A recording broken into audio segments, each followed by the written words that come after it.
तो hello everyone, स्वागत है आप सभी का हमारे यूट्यूब चैनल पर। तो कैसे हैं दोस्त? उम्मीद है अच्छे होंगे, स्वस्थ होंगे। तो देखिए, आज आप लोगों का संस्कृत का एग्जाम है। ठीक है, संस्कृत का एग्जाम है और आपका संस्कृत का एग्जाम के लिए हम आपका क्वेश्चन पेपर लेकर आ गए हैं। ठीक है, जो आपके लिए महत्वपूर्ण होगा। देखिए, एक नंबर क्वेश्चन है कि मंगलम मंगलम पाठ कहाँ से संकलित है? तो इसका हो जाएगा ऑप्शन नंबर सी, यानी कि उपनिषद से। ठीक है, 2 नंबर क्वेश्चन देखिए बाबू। 2 नंबर है कि किसे वश में नहीं किया जा सकता है? तो 2 का हो जाएगा ऑप्शन नंबर ए, यानी कि आत्मा को आप वश में नहीं कर सकते हैं। 3 नंबर क्वेश्चन देखेंगे। 3 नंबर है कि मंगलम पाठ के रचनाकार कौन है? तो 3 का हो जाएगा ऑप्शन नंबर डी, यानी कि महर्षि व्यास व्यास जी जो है मंगलम पाठ के रचनाकार है। ठीक है, 4 नंबर क्वेश्चन देखिए, किसकी विजय नहीं होती है? तो बाबू आपको मालूम है कि असत्य की कभी विजय नहीं होती है, यानी असत्य कभी भी जीतता नहीं है। 5 नंबर क्वेश्चन देखिए। 5 नंबर है कि पाटलिपुत्र पटना के नाम से कब प्रसिद्ध हुआ? तो पाटलिपुत्र जो था बाबू, पटना के नाम से मध्यकाल से प्रसिद्ध हुआ, मध्यकाल से। ऑप्शन नंबर सी हो जाएगा। 6 नंबर क्वेश्चन देखिए। 6 नंबर है कि पटना के उत्तर दिशा में कौन सी नदी है? तो पटना के उत्तर दिशा में बाबू गंगा नदी है, गंगा नदी। ठीक है, गंगा नदी। 7 नंबर क्वेश्चन देखिए। 7 नंबर है कि मेगास्थनीज पटना किसके समय में आया था? तो मेगास्थनीज जो था वो पटना बाबू किसके समय में? तो चंद्रगुप्त मौर्य के समय में आया था। ठीक है, चंद्रगुप्त मौर्य के समय में। 8 नंबर क्वेश्चन देखिए। 8 नंबर है कि व्याकरण के रचनाकार कौन है? तो व्याकरण के रचनाकार है बाबू आपके पाणिनि जी, पाणिनि। ठीक है, option number B right answer होगा। 9 नंबर क्वेश्चन देखते हैं। 9 नंबर है कि अलस कथा पाठ कहाँ से लिया गया है? तो अलस कथा पाठ जो है वो पुरुष परीक्षा से लिया गया है। Option number A right answer होगा। 10 नंबर क्वेश्चन है कि आलसियों के आलसशाला में आग कौन लगवाता है? तो 10 का हो जाएगा ऑप्शन नंबर डी, यानी कि योगी पुरुष। योगी पुरुष जो है वो आलसियों के आलसशाला में आग लगवाता है। 11 नंबर क्वेश्चन देखेंगे बाबू। 11 नंबर क्वेश्चन है कि अलस कथा पाठ में मिथिला के मंत्री कौन थे? तो इसका हो जाएगा ऑप्शन नंबर सी, यानी कि वीरेश्वर जी, वीरेश्वर। ठीक है। 12 नंबर क्वेश्चन देखेंगे। 12 नंबर है कि घर में लगी आग को देखकर कौन लोग पलायन भागने लगे? तो 12 का हो जाएगा ऑप्शन नंबर डी, यानी कि धूर्त लोग जो थे वो आग देखकर भागने लगे। 13 नंबर क्वेश्चन देखेंगे। 13 नंबर है कि आधुनिक काल की संस्कृत कवियत्री कौन है? तो 13 का हो जाएगा ऑप्शन नंबर डी, यानी कि पंडिता क्षमा राव जो है वो आधुनिक काल की संस्कृत की कवियत्री है। अब देखिए 14 नंबर क्वेश्चन है कि विजयांका का काल किस शताब्दी में माना गया है? 14 का हो जाएगा ऑप्शन नंबर सी, यानी कि 8वीं सदी में। ठीक है, 8वीं सदी में माना गया है। 15 नंबर क्वेश्चन देखेंगे बाबू। 15 नंबर है कि वाग याज्ञवल्क्य की पत्नी कौन थी? तो 15 का होगा ऑप्शन नंबर ए, यानी कि मैत्री। मैत्री जो थी वो याज्ञवल्क्य की पत्नी थी। 16 नंबर क्वेश्चन है कि आधुनिक काल की संस्कृत लेखिकाओं में कौन अतीत प्रसिद्ध अति प्रसिद्ध है? तो इसका हो जाएगा ऑप्शन नंबर बाबू सी, यानी कि क्षमा राव जो है वो आधुनिक काल की संस्कृत की लेखिकाओं में सबसे प्रसिद्ध है। ठीक है। 17 नंबर क्वेश्चन बाबू। देखिए 17 नंबर क्वेश्चन है कि भारत महिमा पाठ की द्वितीय श्लोक किस पुराण से संकलित है? तो 17 का हो जाएगा ऑप्शन नंबर ए, यानी कि भागवत पुराण से संकलित है, भागवत पुराण से। 18 नंबर क्वेश्चन देखेंगे। 18 नंबर है कि भारत महिमा पाठ के रचनाकार कौन है? तो भारत महिमा पाठ के रचनाकार हैं आपके महर्षि वेद व्यास जी, यानी option number A right answer होगा। 19 नंबर क्वेश्चन देखिए। 19 नंबर क्वेश्चन है कि किसके गीत देवता भी गाते हैं?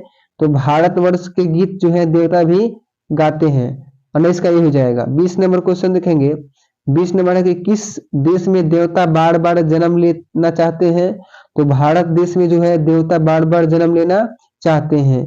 21 नंबर क्वेश्चन देखेंगे। 21 नंबर है कि शिक्षा संस्कार कितने हैं? तो शिक्षा संस्कार 5 है। आपके option number A right answer होगा। 22 नंबर क्वेश्चन देखिए। 22 नंबर है कि मरने के बाद कौन संस्कार होता है? तो 22 का होगा ऑप्शन नंबर ए, यानी कि दाह संस्कार। ठीक है। अब देखिए 23 नंबर क्वेश्चन बाबू। 23 नंबर है कि प्राचीन संस्कृति की पहचान किससे होती है? तो प्राचीन संस्कृति की पहचान जो है बाबू वो संस्कारों से होती है। Option number B right answer हो जाएगा। 24 नंबर क्वेश्चन देखेंगे कि अंतिम शिक्षा संस्कार का क्या नाम है? तो अंतिम शिक्षा संस्कार का जो नाम है वो है समावर्तनम, समावर्तनम। ठीक है, बी। अब देखिए 25 नंबर क्वेश्चन है कि नीति श्लोका पाठ किससे संकलित है? तो नीति श्लोक का पाठ जो है बाबू वो विदुर नीति से संकलित है, विदुर नीति से, ठीक है, option number D. 26 number question देखेंगे, 26 नंबर है कि विदुर नीति किस ग्रंथ का अंश विशेष है? तो ये जो है आपका महाभारत ग्रंथ का अंश विशेष है, ठीक है। अब देखिए 27 नंबर क्वेश्चन कि धर्म की रक्षा किससे होती है? तो सत्य से होती है, धर्म की रक्षा सत्य से होती है। अब देखिए 28 नंबर क्वेश्चन है कि विद्या की रक्षा किससे होती है? तो विद्या की रक्षा जो है बाबू वो योग से होती है, किससे बाबू? योग से। अब देखेंगे बाबू 29 नंबर क्वेश्चन है कि कर्मवीर कथा किस प्रकार की कथा है? तो ये जो है लघु कथा है, लघु कथा, option number A right answer होगा।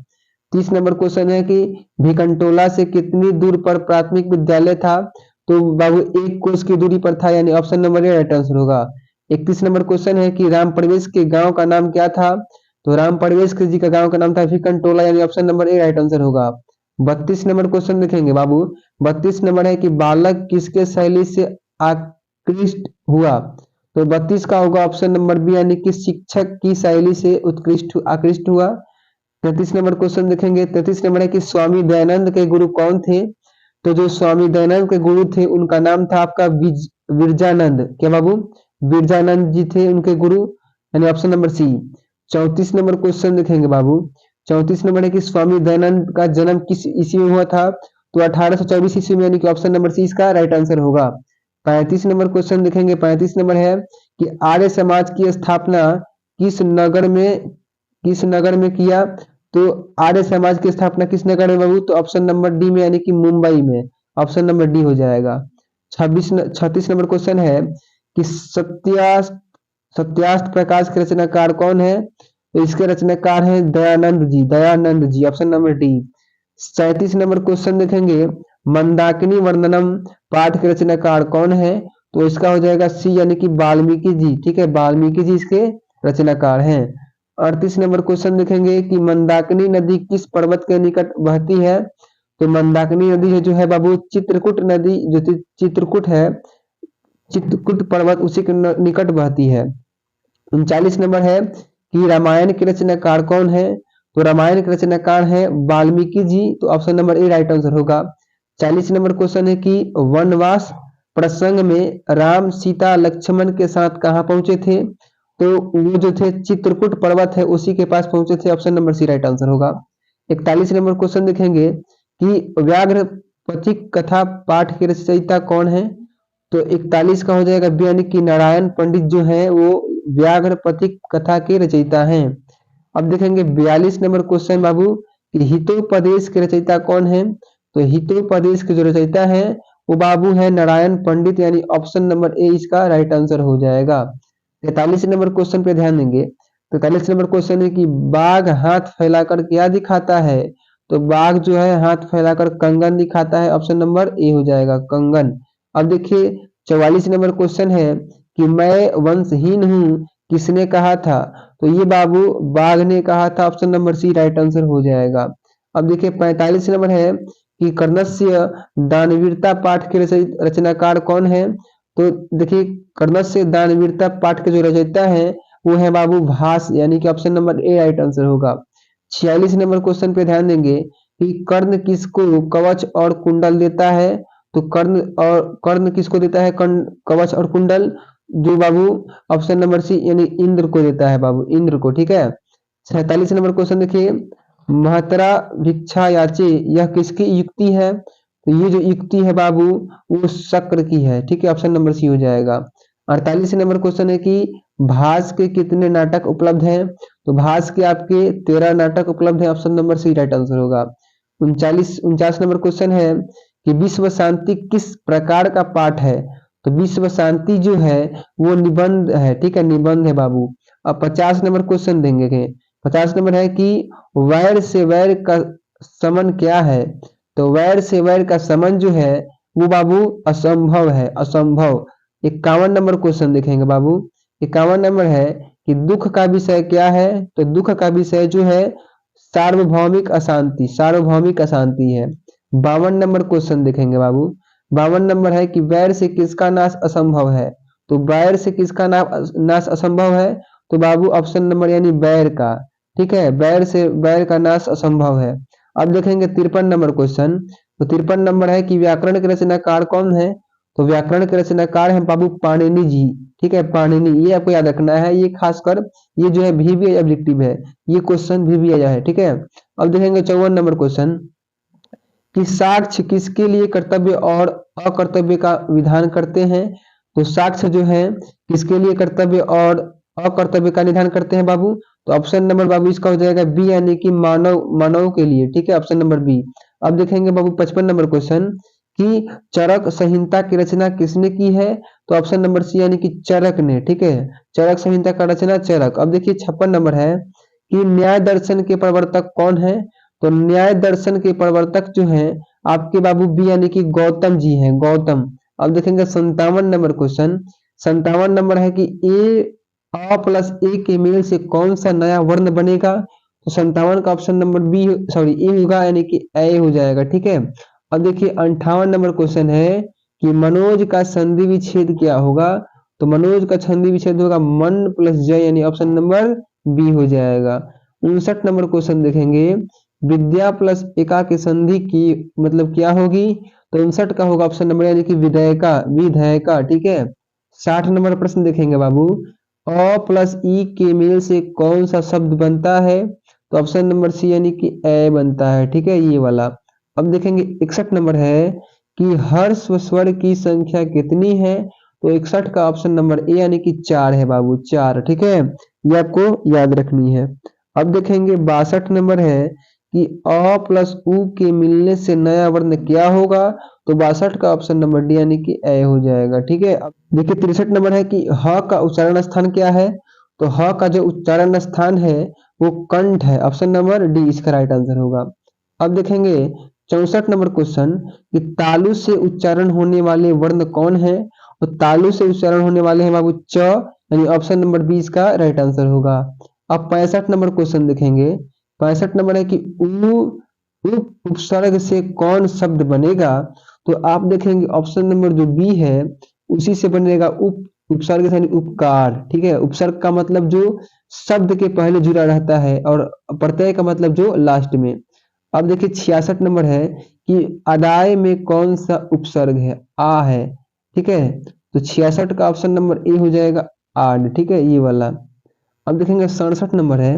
67 नंबर है कि किस शब्द में सम उपसर्ग लगा है? ठीक है, तो आप देखेंगे जो बाबू ए है सहंकार, सहंकार, सहंकार। ठीक है, तो इसका ऑप्शन नंबर ए हो जाएगा। 68 नंबर पर ध्यान देंगे, बी उपसर्ग से कौन सा शब्द बनेगा? तो ऑप्शन नंबर जो बाबू 68 का होगा वो आपका बी हो जाएगा, नहीं बिहार। ठीक है, बिहार। अब देखेंगे 69 नंबर क्वेश्चन कि पठितत्व किस प्रकार का शब्द है? पठितत्व जो है वो एक प्रकार का जो है अवयव है। क्या है बाबू? अवयव, यानी ऑप्शन नंबर इसका डी राइट आंसर होगा। 70 नंबर क्वेश्चन पे ध्यान देंगे आप। 70 नंबर क्वेश्चन जो है कि अपी पढ़ी पढ़ी श्यामी अवयव क्या है? 70 का होगा ऑप्शन नंबर बाबू ए, यानी कि अपी है, अपी। 71 नंबर क्वेश्चन देखेंगे। 71 नंबर के संबंध कारक में कौन सी विभक्ति होती है? तो संबंध कारक में जो बाबू है वो फर्स्ट षष्ठी। ठीक है, षष्ठी विभक्ति होती है। 72 नंबर क्वेश्चन है कि भुवा प्रभव सूत्र का उदाहरण है। तो 72 का होगा ऑप्शन नंबर ए, यानी कि हिमालयता गंगा प्रभवती। ठीक है, हिमालयता गंगा प्रभवती। 73 नंबर क्वेश्चन है कि मोहन डैश अगछत वाक्य के लिए रिक्त स्थान में कौन सा पद होगा? तो 73 का होगा बी, यानी कि कृत, कृत। ठीक है, अब देखेंगे 74 नंबर प्रश्न। 74 नंबर है कि वृक्षाता में कौन सी विभक्ति होती है? 74 का होगा ऑप्शन नंबर ए, यानी कि पंचमी है, पंचमी। ठीक है, 75 नंबर क्वेश्चन देखेंगे बाबू। 75 नंबर है कि कर्मणी वीरा का समस्त पद कौन है? तो कर्मवीर है, कर्मभु कर्मवीर। अब देखेंगे 76 नंबर प्रश्न। 76 नंबर है कि द्विगु समास का उदाहरण कौन है? तो द्विगु समास का उदाहरण है आपका त्रिभुवनम, त्रिभुवनम, यानी ऑप्शन नंबर डी। अब देखेंगे 77 नंबर क्वेश्चन कि निम्न में बहुब्रीहि समास का उदाहरण है। बहुब्रीहि यानी कि आपका हो जाएगा ऑप्शन नंबर, यानी कि लंबोदर, लंबोदर, ठीक है। लंबोदर कहते हैं हम आपको गणेश जी महाराज को, ठीक है। गणेश जी को हम कहते हैं लंबोदर, ठीक है। अब देखेंगे 78 नंबर है कि नीलोत्पलम में कौन समास है। तो 78 का ऑप्शन नंबर बी हो जाएगा बहुव्रीहि, ठीक है, बहुव्रीहि। अब देखेंगे 79 नंबर क्वेश्चन कि अस्माकम अस्माकम का मूल शब्द क्या है। तो ऑप्शन नंबर डी यानी कि एततः एततः। 80 नंबर प्रश्न आपका देखिए कि पठितवान का मूल शब्द क्या है। तो पठितवान का जो मूल शब्द है वो है जन, और ये ऑप्शन नंबर बी हो जाएगा। 81 नंबर प्रश्न आपका है कि नदी में कौन सी विभक्ति है। तो नदी में जो है वो द्वितीय विभक्ति है, द्वितीय, ठीक है। 82 नंबर क्वेश्चन है कि पित्रा किस विभक्ति का रूप है। तो पित्रा जो है बाबू वो पंचमी विभक्ति का रूप है, पंचमी विभक्ति, ठीक है। 83 नंबर क्वेश्चन है कि तय का मूल शब्द क्या है। तो 83 का ऑप्शन नंबर बी हो जाएगा तत्व, ठीक है। 84 नंबर क्वेश्चन पे ध्यान देंगे आप, पठेत में कौन सा लकार लगा हुआ है। तो 84 का ऑप्शन नंबर से यानी कि लिट होगा, लिट, ठीक है। 85 नंबर क्वेश्चन पे ध्यान दीजिएगा बाबू। 85 नंबर है कि श्रु धातु के लुटलकार प्रथम पुरुष एक वचन का रूप कौन है। तो 85 का ऑप्शन नंबर हो जाएगा सी यानी कि श्रु श्रोशयति, श्रोशयति यानी ऑप्शन नंबर सी। अब देखेंगे 86 नंबर प्रश्न बाबू, ई दा धातु लोट लकार मध्यम पुरुष एक वचन क्या होगा। तो 86 का ऑप्शन नंबर ए होगा यानी कि देही, देही। 87 नंबर पे ध्यान देंगे आप। 87 नंबर है कि गच्छ किस लकार का रूप है। तो इसका ऑप्शन नंबर हो जाएगा सी यानी कि लोट लकार का, ठीक है, लोट। अब देखेंगे 88 नंबर क्वेश्चन। 88 नंबर है कि ची प्लस यत के मेल से कौन शब्द बनेगा। तो 88 का ऑप्शन नंबर ए यानी कि चियत, चेयम, चेयम, ठीक है। 89 नंबर क्वेश्चन देखेंगे कि आगत्य शब्द में कौन सा प्रत्यय है। आगत्य, ठीक है। तो ऑप्शन नंबर इसका हो जाएगा आपका सी यानी कि लत्यप, ठीक है। अब देखेंगे बाबू अगला क्वेश्चन है 90 नंबर। 90 नंबर क्वेश्चन है कि गम्मा प्लस तुमना के योग से कौन शब्द बनेगा। तो 90 का ऑप्शन नंबर हो जाएगा डी गंतुनम, गंतुम, गंतुम, ठीक है। अब देखेंगे 91 नंबर क्वेश्चन है कि शिवा प्लस सानच के मेल से क्या बनेगा। तो 91 का option number A, sorry, option number हो जाएगा इसका डी शिवमान, शिवमान, ठीक है। 92 नंबर क्वेश्चन देखेंगे सुंदर तमम में कौन सा तद्धित प्रत्यय है। तो 92 का हो जाएगा आपका ऑप्शन नंबर बी यानी कि तमप, तमप। 93 नंबर क्वेश्चन जो है कि पांडव में कौन सा तद्धित प्रत्यय है। तो 93 का ऑप्शन नंबर ए हो जाएगा यानी अन्न, ठीक है। 94 नंबर क्वेश्चन देखेंगे आप। 94 नंबर है कि लघु प्लस तल से कौन सा शब्द बनेगा। और 94 का ऑप्शन नंबर हो जाएगा ए यानी कि लघुता, लघुता। 95 नंबर क्वेश्चन देखिए। 95 नंबर है कि सरस्वती प्लस यन के योग से कौन सा शब्द बनेगा। तो 95 का ऑप्शन नंबर हो जाएगा बी यानी कि शाश्वत, ठीक है, शाश्वत। ये आपको याद रखना है। 96 नंबर क्वेश्चन देखिए, राजन प्लस डी से कौन शब्द बनेगा। तो 96 का हो जाएगा यानी कि रागी, ठीक है। अब देखेंगे 97 नंबर है कि वत्स का स्त्रीलिंग क्या होगा। तो इसका हो जाएगा ऑप्शन नंबर बी वत्सा, ठीक है, वत्सा। 98 नंबर क्वेश्चन देखिए कि पुत्रवती में कौन सी स्त्री प्रत्यय है। तो पुत्रवती में जो स्त्री प्रत्यय है वो है आपका डी पर यानी बी वाला को, बी वाला ऑप्शन, ठीक है। 99 नंबर क्वेश्चन देखिए आप। 99 नंबर है कि अज प्लस टाप के योग से कौन सा शब्द बनेगा। तो इसका हो जाएगा ऑप्शन नंबर यानी कि अजा। और देखिए इस क्लास का लास्ट क्वेश्चन जो है, आखिरी क्वेश्चन, यथा अर्थाभावे का विग्रह क्या होगा। तो सब का हो जाएगा आपका ऑप्शन नंबर ए अर्थस्य अभावे। तो आज की क्लास में हमने आपको 100 VVI ऑब्जेक्टिव कराया जो आज आपके 19 फरवरी यानी कि जो संस्कृत एग्जाम होने वाला है उसके लिए मोस्ट VVI है। तो ऐसे ही ऑब्जेक्टिव क्वेश्चन के लिए आंसर की के लिए हमारे चैनल को सब्सक्राइब करें, लाइक करें और अपने दोस्तों के पास भी शेयर करें।